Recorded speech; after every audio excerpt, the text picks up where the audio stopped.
আমি দহনের শুটিং করতে পারলাম, আর একদিন গিয়ে ডাবিং করে আসতে পারতাম না, তাতে আমার সময়ের খুব অভাব হয়ে যেত। দহনে অভিনয় করা নিয়ে এমন কথাই বলতে বাধ্য হন কিংবদন্তি সঙ্গীত শিল্পী সুচিত্রা মিত্র। তার অনালোচিত অভিনয় প্রতিভা নিয়ে এই প্রতিবেদন। অনেকেই হয়তো জানেন না, চলচ্চিত্রে কিন্তু ঋতুপর্ণ ঘোষের দহনী সুচিত্রা মিত্রর প্রথম অভিনয় নয়। অভিনয় প্রতিভা ছোট থেকেই ছিল তার ভিতরে, কিন্তু সঙ্গীত শিল্পী সুচিত্রা মিত্রকে সকলে চিনলেও অভিনেত্রী সুচিত্রা মিত্রর কথা প্রায় ব্রাত্যই রয়ে গেছে। রবীন্দ্র ছায়াতলে যিনি রবি কিরণে আলোলিকা, তিনি সুচিত্রা মিত্র। তাঁর নামটা শুনলেই চোখের সামনে ভেসে ওঠে এক ঋজু আপোষহীন ব্যক্তিত্ব।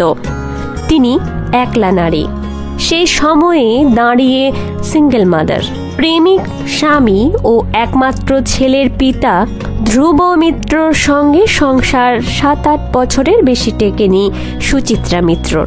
ধ্রুব মিত্রর দ্বিতীয় বিবাহ ছিলেন সুচিত্রা মিত্র, আবার তৃতীয় বিবাহ করেন ধ্রুব মিত্র। ধ্রুব মিত্রর প্রথমা স্ত্রী গীতা দেবী আবার বিয়ে করেন কবি সুভাষ মুখোপাধ্যায়কে। ছেলের কথা ভেবে সুচিত্রা মিত্র আর বিয়ের ধারে কাছে যাননি, যদিও ধ্রুব মিত্র ও তাঁর বর্তমান স্ত্রীর সঙ্গে আজীবন যোগাযোগ ছিল সুচিত্রা দেবীর। স্বামীর মৃত্যুর পরে ছেলেকে বলেছিলেন বন্ধু চলে গেল।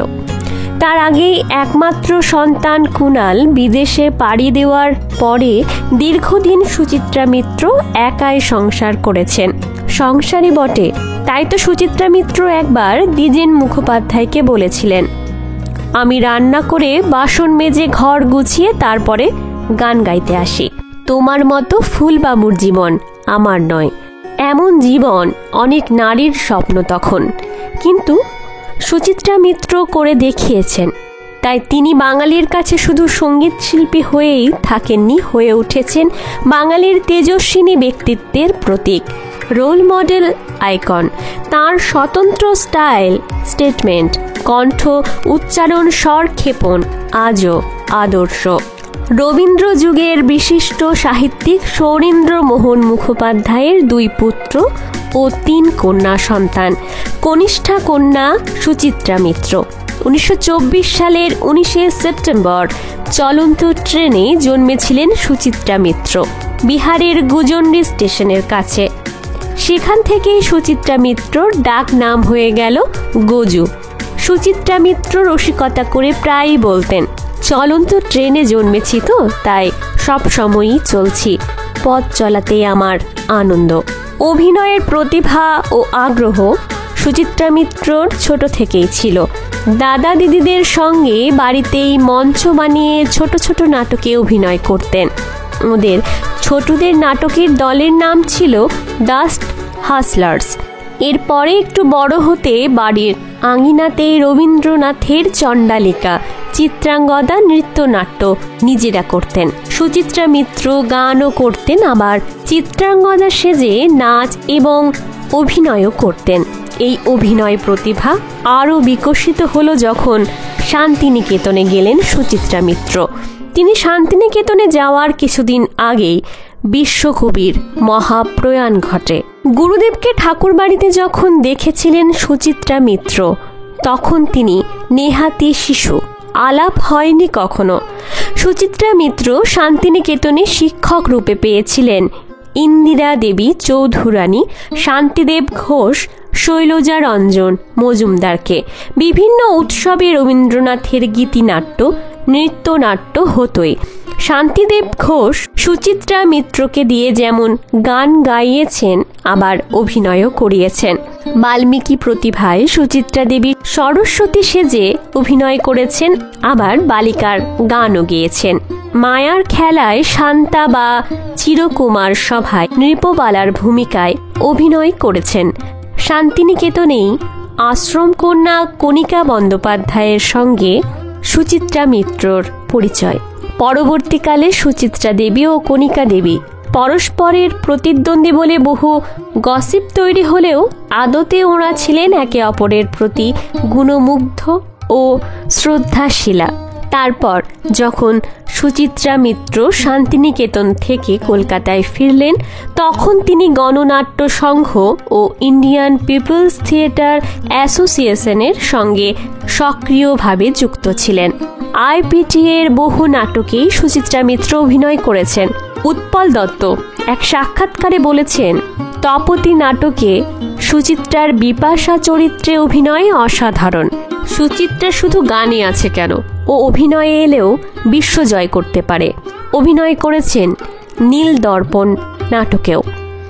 আবার নিজের প্রযোজনায় নিজের স্বপ্নের শিক্ষা কেন্দ্র রবি তীর্থতে নটির পূজায় শ্রীমতীর ভূমিকায় নাচ ও গান দুই করেছিলেন সুচিত্রা মিত্র।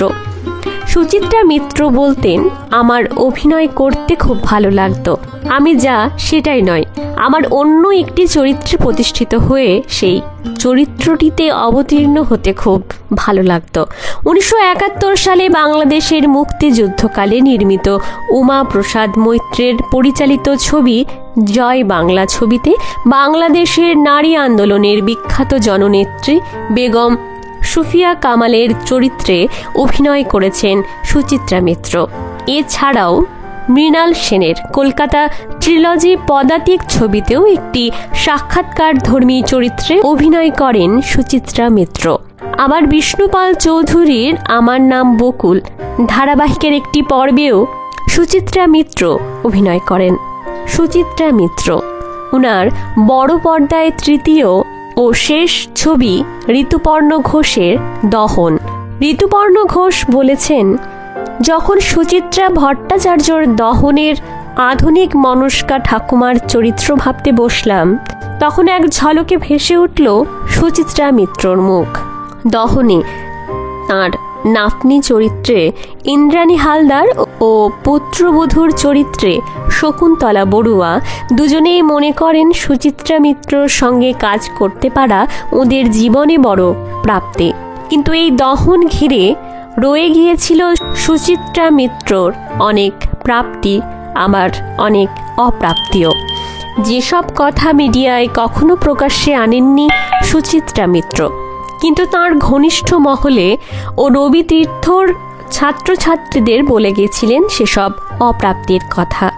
যদিও যার জীবনের ক্যানভাস এত বড়, সেই আকাশে কোথাও একটু কালো মেঘে তাঁর কিছু এসে যায়নি, কিন্তু তিনি যে প্রবঞ্চনার শিকার হয়েছিলেন তা সত্য। এ প্রসঙ্গে রবি তীর্থ প্রতিষ্ঠান কিভাবে সৃষ্টি হলো তা বলা প্রয়োজন। রবি তীর্থ তৈরি করেছিলেন প্রখ্যাত প্রশিক্ষক দ্বিজেন চৌধুরী। দ্বিজেন চৌধুরী, শুভ গুহ ঠাকুরাতা, এরা সবাই রবীন্দ্র শিক্ষার প্রতিষ্ঠান গীতবিতান তৈরি করেন প্রথমে। তখনও সুচিত্রা মিত্র শান্তিনিকেতন থেকে কলকাতা আসেননি। শুভ গুহ ঠাকুরতার সঙ্গে দ্বিজেন চৌধুরীদের মতান্তর হয় ও তাঁরা ভাগ হয়ে যান দুই দলে। শুভ গুহ ঠাকুরতা তৈরি করলেন রবীন্দ্র শিক্ষার প্রতিষ্ঠান দক্ষিণী এবং দ্বিজেন চৌধুরী তৈরি করলেন রবি তীর্থ। 22 শ্রাবণে কালিদাস নাগ নামকরণ করলেন রবি তীর্থ, যা ছিল শুধু ছেলেদের গানের স্কুল।